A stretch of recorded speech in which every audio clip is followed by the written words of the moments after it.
Do not buy a new build home before watching this video. Unfortunately, there has been quite a few videos circulating this year from people who bought brand new homes and experienced one of the worst things that could happen. And that is when their mortgage payment that was affordable and that they did agree to jumps to an exorbitant amount that they were not prepared for. Some of these people, the amount was so much they can no longer afford it that they had to go and either sell the home or get foreclosed on because they could no longer afford their mortgage payments. So how did this happen? What happened was when you buy a new build home, the property itself is taxed only on the land, not yet on the structure that is built on the land. So the tax payment that first year is extremely low because it's just based on the land itself. Now, the second year after the house is built, the land and the property is reassessed to include any structures, your home, or if you have a casita, pool, whatever, the land itself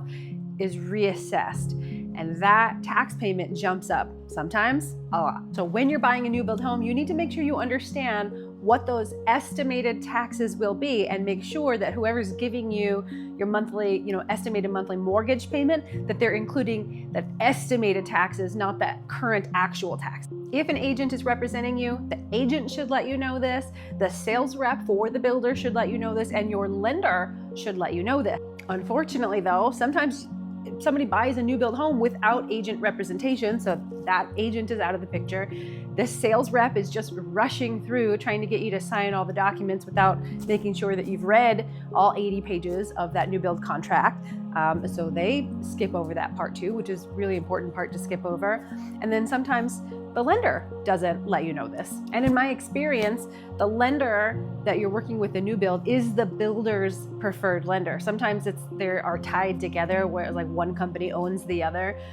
Again, kind of like my same experience with the new build sales reps, they're just kind of rushing through everything.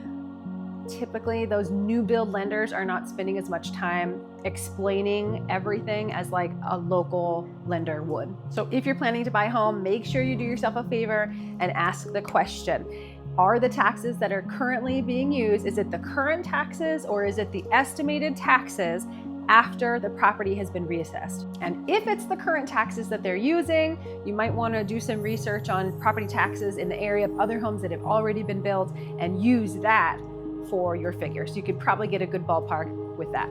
But don't be like these other folks who didn't ask the question and then got stuck with an incredibly high tax bill once their property has been reassessed and sometimes could no longer afford that home. That is a big mistake.